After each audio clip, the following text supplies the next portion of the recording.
Everyone loves a hero who never gives up in the face of adversity, who never backs down no matter what the world throws at them. Well, sometimes the world has other plans. Whether because a different writer has a different idea for how the characters should progress or generally work, or because certain events are just that shaking, some superheroes feel it's best to just throw in the towel. Sometimes they come back, and sometimes they stay gone for good.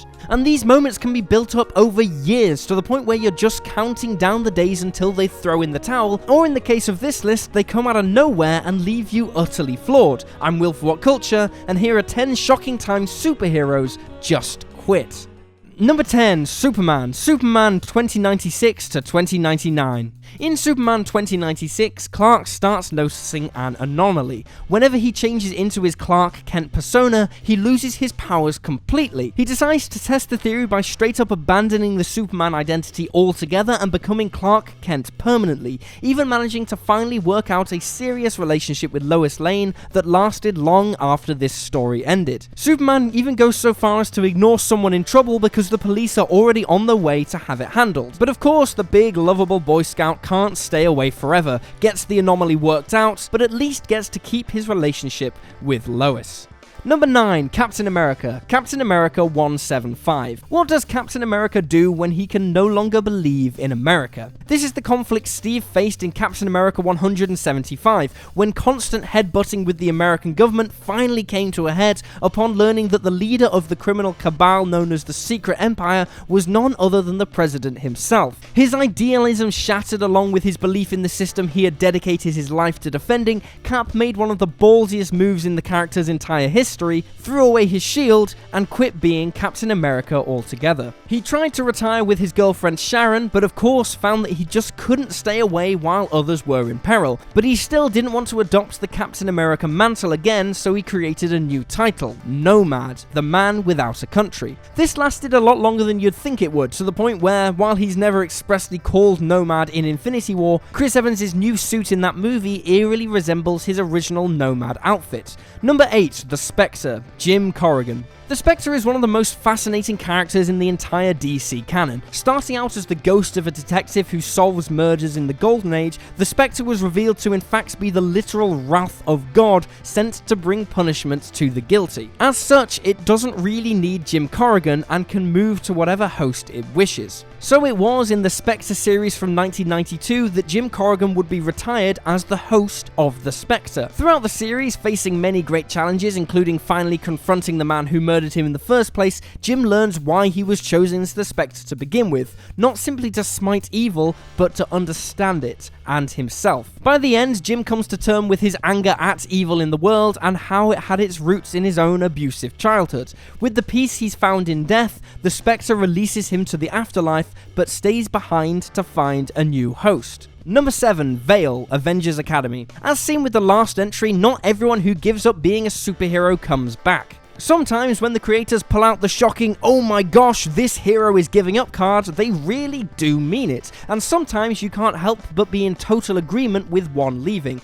Which brings us nicely to Madeline Berry, aka Vale. Madeline technically got her start in the event comic Marvel Dark Reign, where she and several other teenagers were captured and experimented on, with the intent of activating their powers through the pain and trauma these experiments caused. After Dark Reign ended, Maddie and the other kids were brought to Avengers Academy for training. Since the Avengers didn't feel confident about leaving a bunch of tortured, traumatized teenagers alone with their thoughts, now they had devastating superpowers. Maddie went along with it for a while, but eventually went to work for entrepreneur Jeremy Briggs, who promised to cure her powers, but was secretly using her as a prototype for his plan to depower all superheroes. Vale's last adventure as a superhero was stopping that plan in its tracks before returning for good to her civilian life. Number 6, Martian Manhunter, JLA 71. This is where readers were first introduced to the White Martians, another race of Martians that had overrun and enslaved their green brethren a long time ago. Although John and the League emerged victorious in the end, Mars is left uninhabitable as a result of the plan set in motion by Blanks, the White Martian leader. John then shocked his friends by informing them he would set out with the remains of his people to help them find a new home.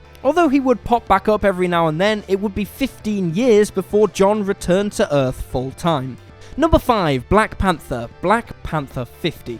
After some shenanigans involving a future version of T'Challa found in suspended animation, T'Challa, to the shock of everyone, quit being the Black Panther in a bout of lost hope, to the point where he gave away the suit to a New York detective named Casper Cole. What was even more shocking though was how he came back, because it turned out he never technically left, having quit in some uber elaborate scheme to bring down the 66 Bridges crime cartel. It makes a lot more sense in context, I swear. The fact that Casper Cole was the Black Panther for a decently long time before T'Challa took the mantle back was a ballsy move on the part of the writers, and really made readers wonder if T'Challa was really coming back or not. Number 4, Jack Knight's Starman. While the 90s is mostly remembered as a dark time for comic books, Marvel in particular, the mid to late 90s was when DC really got its act together. It's insane the amount of consistency of great stories that came out of this period, including one James Robinson's Starman. The story centered around Jack Knight, a estranged son of the original Starman who wanted nothing to do with the mantle since beating up bad guys doesn't exactly do much for the environment or world hunger. But after fate leaves him with little choice in the matter, Jack takes up the mantle once more and is way better at it than he thought he'd be. However, by the end, Jack is understandably pretty tired by the whole thing, and on top of that, he'd just had a baby with his girlfriend.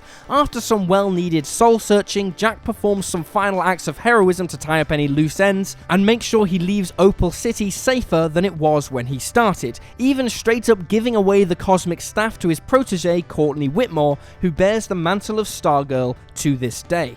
Number 3, Ms. Marvel, Avengers 200.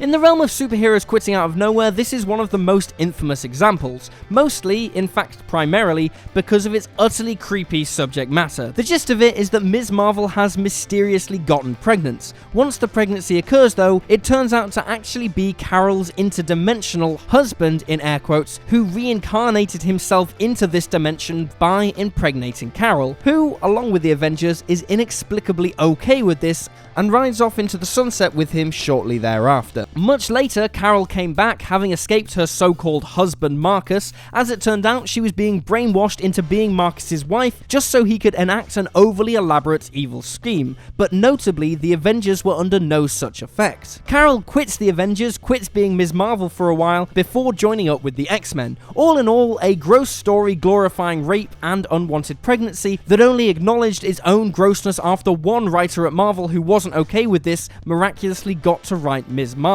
Number 2, Wonder Woman, Wonder Woman 179. Like all of those classic superheroes, there are plenty of moments throughout Wonder Woman's life where she straight up gave up the superhero life. But for this one, we went for the most bizarre and jarring of them all. It happened in Wonder Woman 179, wherein longtime love interest Steve Trevor started his campaign against crime lord Dr. Cyber.